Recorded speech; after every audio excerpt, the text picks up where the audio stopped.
കൊച്ചമ്മയുടെ ഭാവം. തോട്ടക്കാരനോട് അവർക്ക് പുച്ഛമാണ്. Social media തുറന്നു കഴിഞ്ഞാൽ മുഴുവൻ നിങ്ങളുടെ ആണല്ലേ? മുഖസ്തുതി പറയല്ല, കൊള്ളാം. പടമേടിച്ച് പന്തളത്തിൽ വന്നപ്പോ പന്തളം തങ്കപ്പന്റെ ഗാനമേള.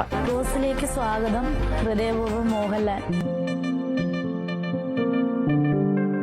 സെന്റിമെന്റ്സ് വർക്കൗട്ട് ചെയ്യില്ലേ? അയ്യോ കുഞ്ഞെ, ഇത് വെറും വേഷമാ, തട്ടിപ്പാ. വീട് മിസ് ചെയ്യും, ഫാമിലി മെമ്പേഴ്സിനെ എല്ലാരും മിസ് ചെയ്യും. സൂചന മിസ് ചെയ്യത്തില്ല, കൂടെ ഉണ്ടാവും. വയസ്സുകാലത്ത് തലയ്ക്ക് ചൂട് പിടിക്കുമ്പോ ഏത് മാഷത്തും ഇതൊക്കെ തോന്നും. എന്റെ ലൈഫിൽ എങ്ങനെയാണോ ഞാൻ നിൽക്കുന്നത്, അതുപോലെ തന്നെ ബിഗ് ബോസ് ഹൗസിലും ഞാനായിട്ട് തന്നെ നിൽക്കാൻ ആഗ്രഹിക്കുന്നു. മറ്റുള്ളവരുടെ കാര്യം ഒളിഞ്ഞു നിന്ന് കാണുന്ന എന്റെ ഹോബി.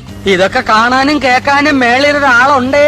അതൊക്കെ മനസ്സിലാക്കിക്കൊണ്ട് എന്റെ നാട്ടുകാർ എനിക്ക് വേണ്ടി വോട്ട് ചെയ്യും. കേരളത്തിലെ ആൾക്കാർക്ക് എന്താ ഇവരില്ലേ? മലയാളികൾക്ക് കൂടി നാണക്കേട് ഉണ്ടാക്കുന്ന വിധത്തിലല്ലേ നീ ഇവിടെ ജീവിക്കുന്നത്? എനിക്കറിയാം പ്രേക്ഷകരായിട്ടുള്ള നിങ്ങൾ ആഗ്രഹിക്കുന്നുണ്ട് ഞാൻ ഹൗസിൽ വരണമെന്ന്. നിന്നോട് ആര് പറഞ്ഞു ഈ വിട്ടിത്തം? എന്റെ സുതിച്ചേട്ട യൂസ് ചെയ്ത ട്രോളി ബാഗാണ്, ഞാൻ ഇത് തന്നെ എടുത്തു. ബഹുമാനപ്പെട്ട DGP എനിക്ക് പറയാനുള്ള ഒന്ന് മാത്രമാണ്, ഇവൻ കള്ളനാണ്, ഇവന്റെ തന്ത പെരും കള്ളനാണ്. നമ്മളായിട്ട് തന്നെ നിൽക്കുക, അത്രേ ഉള്ളൂ ലാലേട്ട. എങ്ങനെയെങ്കിലും കാശ് ഉണ്ടാക്കുക, അതാണ് എന്റെ പ്രമാണം.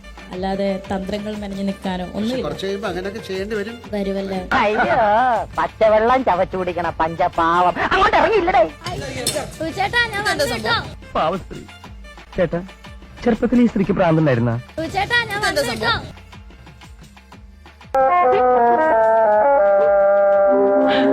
എടാ തെണ്ടി, നീ ഈ വേഷത്തിൽ ഇവിടെ കയറി പറ്റിയോ? ഇവനായിട്ട് വലിയ കമ്പനി ഒന്നും വേണ്ട.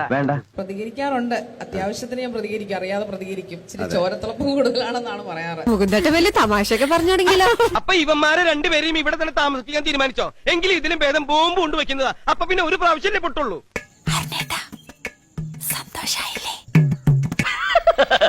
തൽക്കാലം ഇത്രയും മതി. വരട്ടെ.